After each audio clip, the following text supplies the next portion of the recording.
Hi, if you have some physical products you're trying to sell on the internet, then you want to learn to master eBay. It is the world's largest online store accessible to people just like you and I. I'm Dr. Sheldon Nix, co-founder of the Small Business Game Plan, and we have a series of training videos designed to help you master how to use eBay to sell whatever products you have.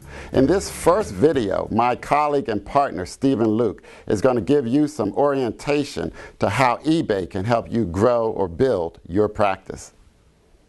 Hi, and welcome to the video series on selling with eBay for newbies. In this video series, you're going to learn how to sell on eBay with little or no knowledge at all. In fact, if you've never sold a product on eBay and you might have some products laying around and you want to sell, this is the video series for you.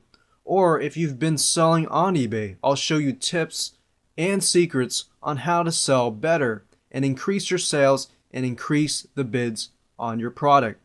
With that said, let me go ahead and go over an overview of eBay and the roles, and we'll go ahead and create an account. Right now, I can go to ebay.com. So it's ebay.com.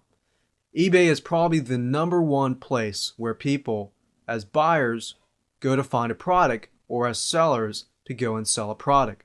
Now, before you get started, there are rules and regulations that you need to be aware of. The first thing I want you to do is go to the prohibited and restricted items area. If you don't know where that is, you can go to their help topics and find that information, or you can even type in Google these exact words plus eBay. So this is just to show you what items you cannot sell on eBay, just so that you don't have to get your account suspended because you don't want that. You want to have the ability to have your account stay there. Once you've done that, go back to ebay.com and click on register if you don't have an account already. If you do, you can go ahead and skip it. So the first thing you want to do is type in your first name, last name, street address, and all the information down below. Once you've done that, click register and you have your account. We can go on to the next step. Since I already have an account, I'm going to go ahead and log into that account. As you can see here, I have about 327 feedback. Now, I've been on eBay for a long time, and you can check your messages here. One thing to note is that you might receive these things called phishing emails. Basically, if you're selling an item and if somebody contacts you through the eBay system, it'll actually appear here. You'll have people who are fraudsters, and they'll find that you're selling a product and they'll email you directly and say, hey, I'll send you this check. But I'd highly advise you not to deal with those types of people. Only deal with them if they actually contact you through the eBay system, because eBay is probably one of the big sites that a lot of fraudsters go to do fraud and end up scamming you. So that's just one thing to note. As a seller, you want to make sure you go through here and you just look through it, take a look at everything. And the one thing you want to look at right now is probably the My Account section, because here is where you can, add your information. And this is the location where you'll see the fees that you owe eBay for selling on eBay. Now, eBay does charge fees, but they charge, 20, 30 cents here and there for you to post the eBay ad. But the way I think of it is eBay does most of the marketing for you, so you don't have to.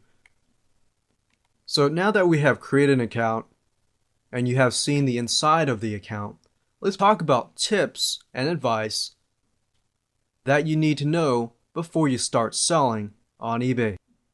So the question is, what do you need to know before you start selling? Well, I'm going to teach you just that in this video. I'm going to show you how to research beforehand and how to research specific niches before you start selling. You see, the one biggest mistake that I see is that online, a lot of people make the mistake of coming on eBay and they start creating an account, they put up an ad, and they don't make as many sales as they expect. They spend all that time to do that.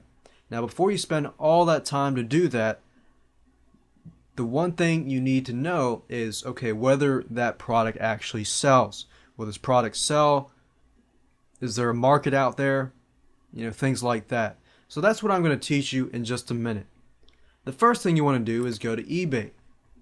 And then you want to think, okay, what am I selling? What kind of keywords would people type in to find my product? Now, you probably heard the saying, another man's junk is another man's treasure. On eBay, that's actually quite true. Now, we need to do research beforehand. Let's say, for example, that I am selling laptop parts. Who wants to buy laptop parts? I mean, when a laptop breaks, who wants to buy those parts? Well, if you think about it, it's just like cars breaking down and they car parts, right? So there's a market out there. But how do I know that there's truly a market on eBay?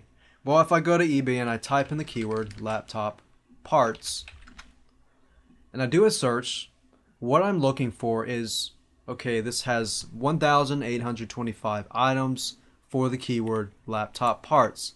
That's great. But my concern is if there are truly lots of bids.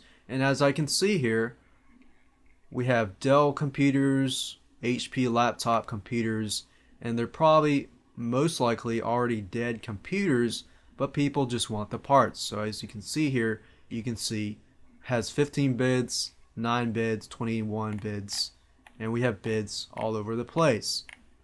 Now you can sort of get a feel for which laptop parts are more popular than others, and you can actually do more research in that. Let's say, for example, you have Dell laptop parts. As you can see here, Dell laptop parts actually sell very well.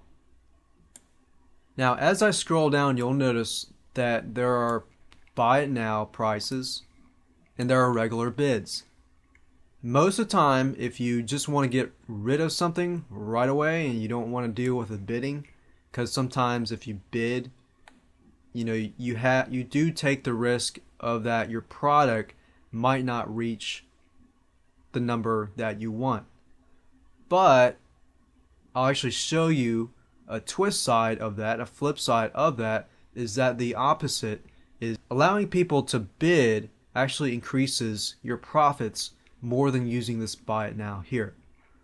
But what I want you to do is basically search for the keyword or the certain item that people will do a search on and see whether there's a market out there. See whether it's worth your time to even put it up there or just put it out in a garage sale. Because a lot of times with electronic items, you can actually make more money selling it on eBay than selling it offline. And sometimes you'll even find people who are bidding on products and paying more than you would find at Best Buy or other stores like that. Because you got to realize that some people don't live next to Best Buy and they don't have access to that stuff.